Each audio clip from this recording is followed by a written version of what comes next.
Greetings cinephiles! Welcome to the FILMSTRIP channel on which I discover for you the list of 152 masterpieces of cinema according to the critics firm Mediafilm. To explore Mediafilm, go check out their website even though it's in French. I have put the link in the description. I have also put a link to the same list on my movie account on which the titles are in English. If you haven't seen the other videos of this series, you can always check them out on the channel's page. Today is our incursion into the world of the American slapstick, directed in 1921 by Charles Chaplin. Here is The Kid. A single woman leaves a charity hospital with her newborn baby. Probably unable to provide for the child by herself, she abandons him in a car in front of a large house. Moments later, two men steal the car.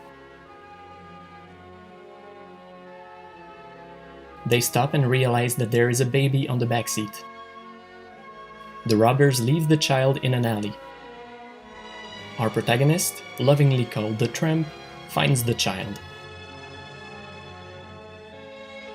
After several tries to get rid of the baby, he decides to bring him back to his place and take care of him.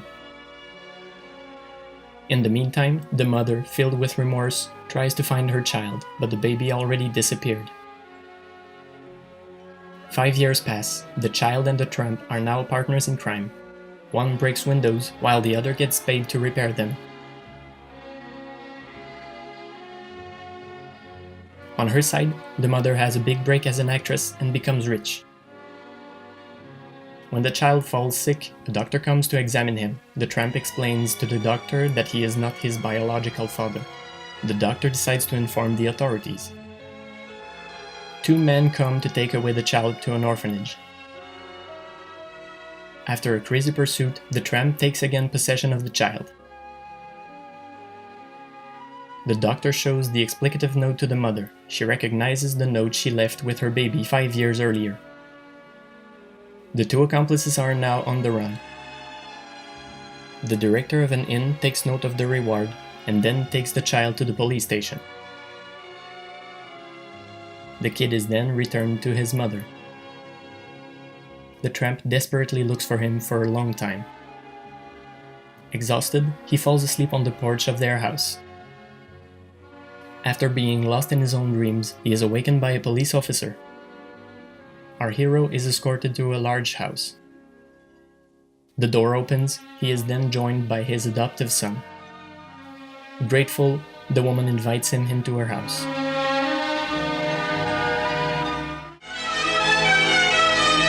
Alright, so many things to say to put the film in context, I will try to make it quick.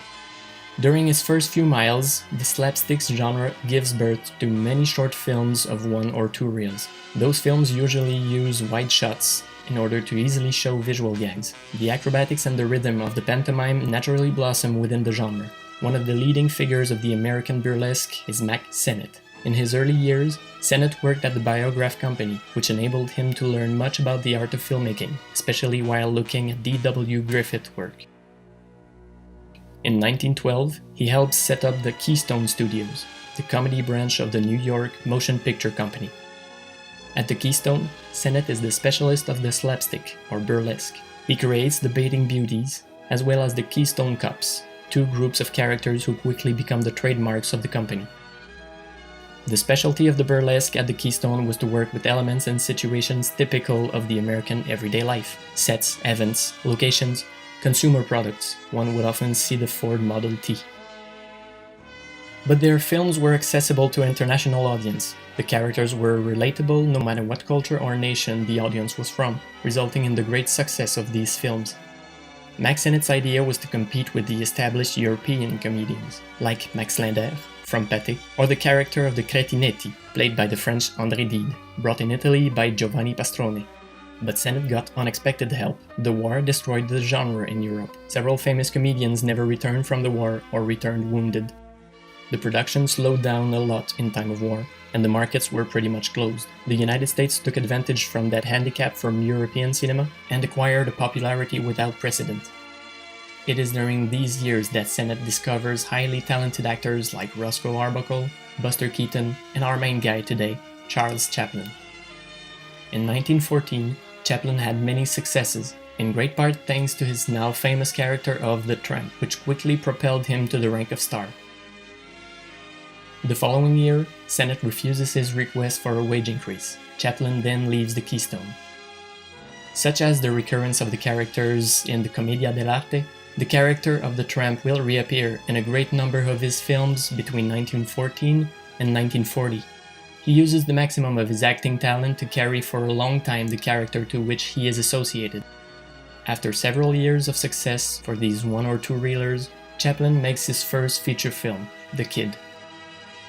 The themes of the film are very personal, thus deeply honest and felt. Family relationships, paternity, and abandon are evoked. In his portrait of poverty, Chaplin draws his great sensitivity from his own life experience. His alcoholic father left his family early, leaving the children and their sick mother in need. The sets are inspired by elements known to Chaplin. The effort to keep the authenticity put on the smallest of details of the environment helps to immerse ourselves in his universe, allowing us for a great level of empathy. One word summarizes perfectly the strength of The Kid: balance. Balance between comedy and drama. Chaplin brings with equal shares the physical comedy of the burlesque and an emotional humanistic touch, with perfect rhythm. The story itself is intensely dramatic, but it is the character's cleverness towards his difficult situations which makes it also funny. His financial situation is precarious. However, he gives himself an attitude of a dandy. He does not necessarily aspire to a life of fortune, but to a minimum of dignity. Authority figures are always there to put a spoke in his wheel, but he is ready to sacrifice his life for his child.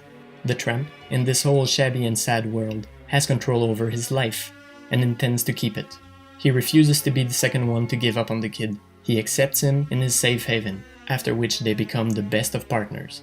For Chaplin, the character of the Tramp is to some extent a substitute to his own absent father, and the child is a projection of himself, lost in a difficult family situation.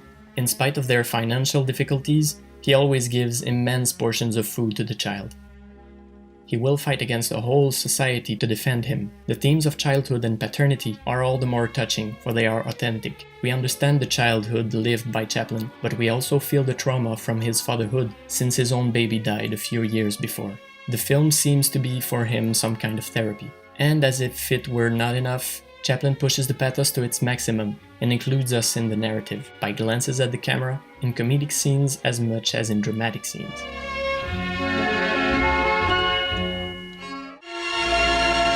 That's all for today. As always, thank you for watching. If you have suggestions or comments, do not hesitate to write them in the section below. Please give the video a like and also be sure to click the subscribe button to be notified each time I upload a new video. You can also follow the Facebook page, the link is in the description. I will return soon for the 5th title on the list of masterpieces according to Mediafilm. Links to this list are also in the description. Subscribe, like and share. I'm René for FILMSTRIP. Next time we travel to northern Canada for our first documentary film, released in 1922 by Robert Flaherty, Nanook of the North.